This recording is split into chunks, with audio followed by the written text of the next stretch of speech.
Hi friends, നമ്മൾ പഴയ nightie നമ്മൾ കളയാതെ ആ പഴയ നൈറ്റി വെച്ചൊരു പെറ്റിക്കോട്ട് തയ്ക്കുകയാണ്.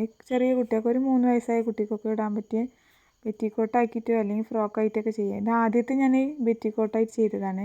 അപ്പോൾ ഇത് കുറച്ച് വെറൈറ്റി ആയിക്കോട്ടെ കരുതിങ്ങാണ്ട് ആദ്യമേ ഞാൻ ഫ്രോക്കാക്കി ചെയ്യാമെന്നാണ് കരുതുന്നത്. ചെറിയ ഫ്രോക്ക്.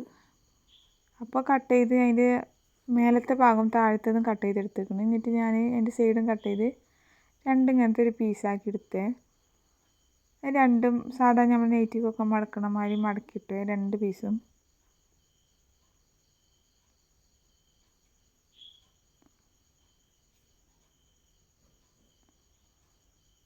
അതിന് ശേഷം മാർക്ക് ചെയ്യാണ്. അപ്പോൾ നമ്മൾ ആ പെറ്റിക്കോട്ടിൽ എത്രയും മാർക്കില്ല ചെറുത് ജസ്റ്റ് ഒന്ന് മാർക്ക് ചെയ്ത് വെച്ചിന് കേട്ടോ. പെട്ടെന്ന് ഇങ്ങനെ കുറേ വീഡിയോ ലെങ്ത്തായിട്ട് പോവാതെക്കാനും വേണ്ടിയിട്ട് തന്നെ. അപ്പോൾ ഞാൻ ആ പെറ്റിക്കോട്ടിൽ എത്രയും മാർക്ക് ചെയ്ത് ഷോൾഡർ 5 ആണ്. ആ 5 എങ്ങനെ മാർക്ക് ചെയ്തിരിക്കുന്നത്.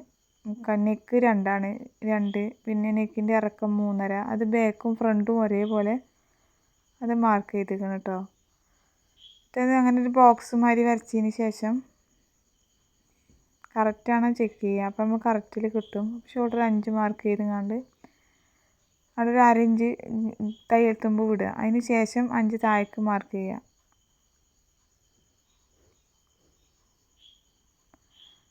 അപ്പോൾ 5.5 ആവും. അപ്പോൾ 5.5 മാർക്ക് ചെയ്തതിന് ശേഷം ഇവിടുന്ന് എത്ര എന്നുള്ള അളവ് മാർക്ക് ചെയ്യുക. അതൊരു 7.25 എനിക്ക് കിട്ടിയത് കറക്റ്റ്. പിന്നെ 1 ഇഞ്ച് തയ്യൽ തുമ്പും അപ്പുറത്തേക്ക് നമ്മൾ മാർക്ക് ചെയ്യുക. പിന്നെ നമുക്ക് ആം ഹോളിൻ്റെ കേവ് വരച്ചു കൊടുക്കാം കേട്ടോ. ചെറുതായിട്ട് ഇങ്ങനെ ബാക്കും ഫ്രണ്ടും ഒരേമാതിരി തന്നെ കാരണം. പിന്നെ കഴുത്തിൻ്റെ നെക്ക് അത് റൗണ്ട് ഷേപ്പിൽ വരച്ചു കൊടുക്കുക കേട്ടോ. അതിന് ശേഷം എത്രയാണ് നമുക്ക് മേലെ ബോഡി പാർട്ട് എത്രയാണെന്നുള്ളത് മാർക്ക് ചെയ്യുക. അതൊരു 11.5 ഞാൻ മാർക്ക് ചെയ്തിരിക്കണേ.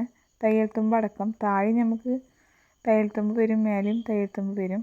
പിന്നെ ഇവിടുന്ന് എത്രയാണെന്നില്ലേ മെഷർമെൻറ്റ് ഇനി അളവ് എത്രയാണെന്നുള്ളത് നോക്കണം. അപ്പോൾ നമുക്ക് അങ്ങനെ ഒരു ലൈന് വരച്ചിട്ട് ആ പെറ്റിക്കോട്ടിൽ എത്ര അളവുള്ളത് അതങ്ങനെ നമ്മൾ താഴെ മാർക്ക് ചെയ്യണേ. മേലെ ഒരു 7.25 ആണെങ്കിൽ അവിടെ ഒരു 7.75. ചില കുട്ടികൾക്ക് 7.5 ഒക്കെ ഉണ്ടാവും, 7, 8 എത്രയാണെന്നുള്ളത് നമ്മൾ അളവിനനുസരിച്ച് എടുക്കുക കേട്ടോ. പിന്നെ 1 ഇഞ്ച് തയ്യൽ തുമ്പ് ഇട്ടുങ്ങാണ്ട് ഇനി നമ്മളതിൻ്റെ സ്കേർട്ടിൻ്റെ പോർഷനാണ്. സ്കേർട്ടിൻ്റെ പോർഷൻ എത്ര അളവിൽ മാർക്ക് ചെയ്യുക കേട്ടോ. എനിക്ക് കിട്ടിയിരിക്കുന്നത് ഒരു 11.5 ഇഞ്ചാണ്. ബാക്കി ഒരു 1.5 ഇഞ്ച് തയ്യൽ തുമ്പ് ഇട്ടുങ്ങാണ്ട് അങ്ങനെ മടക്കി അടിക്കാനുള്ള അളവിന് 1.5 ഇഞ്ച് അവിടെ മാർക്ക് ചെയ്തിരിക്കുന്നത്. അത് മാർക്ക് ചെയ്തതിന് ശേഷം അവിടെ നീളങ്ങത്തിൽ ഒരു വര വരച്ച് ഇട്ടേക്കാണ്.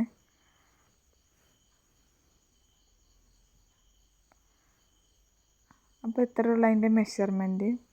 ഇനി നമ്മളത് കട്ട് ചെയ്ത്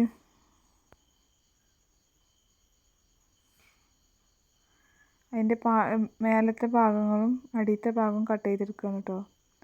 അപ്പോൾ മേലത്തെയും അടിയത്തെ കട്ട് ചെയ്തെടുത്തു. മേലത്തെ അതേപോലെ തയ്യൽ തുമ്പ് വിട്ടുങ്ങാണ്ട് കട്ട് ചെയ്തെടുക്കുകയാണ്.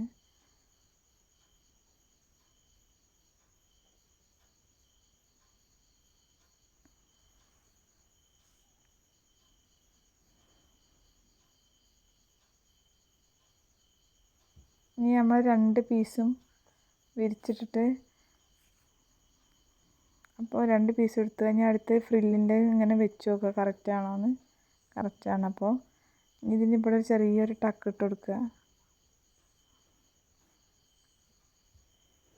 അതിന് ശേഷം 2 പീസും എടുത്തിക്കണം കേട്ടോ. 2 പീസും ജോയിൻറ്റ് ചെയ്യണേ. ജോയിൻ ചെയ്ത് കഴിഞ്ഞു. പിന്നെ നമ്മൾ കഴുത്തിൻ്റെ റൗണ്ട് അങ്ങനെ സ്റ്റിച്ച് ചെയ്തെടുക്കുകയാണ് കേട്ടോ. റൗണ്ട് ഭാഗം അങ്ങനെ സ്റ്റിച്ച് ചെയ്തെടുത്തു. പിന്നെ ടക്ക് ഇടുകയാണ്. ചെറുതായിട്ടൊരു 1/4 ഇഞ്ച് വീതിയിലിട്ടാലും മതി. അതിന് ശേഷം ഫ്രില്ലും ജോയിൻ ചെയ്തെടുത്തു. പിന്നെ ഞാനിതിന് കയ്യിനൊരു ചെറിയ ഫ്രില്ല് മാതിരി വെക്കാൻ കരുതി. അപ്പോൾ ഒരു 4 ഇഞ്ച് വീതിയിൽ എടുത്ത് ഞാൻ ചെറിയൊരു ഫ്രില്ലാക്കി ഇട്ടതാണ്. അത് നമ്മൾ ആ കൈ ഭാഗത്ത് അങ്ങനെ പിടിപ്പിച്ചാണ് ചെറിയ ഫ്രില്ല്. സാധാരണ നമ്മൾ മടക്കണം പറ്റുന്ന ഡബിളായിട്ട് മടക്കിയിട്ടൊക്കെ. അപ്പോൾ ഇത്ര ഉള്ളതിൻ്റെ ഫൈനൽ ലുക്ക് കേട്ടോ. അടിയിൽ ചെറിയ ഫ്രില്ലും കൊടുത്തിക്കണേ ഫ്രോക്കായി മാതിരി തോന്നാനും വേണ്ടിയിട്ട്. ഇത്രയേ ഉള്ളൂ ഗായ്സ്. ഇനി അടുത്ത വീഡിയോയിൽ കാണാം. ബായ്.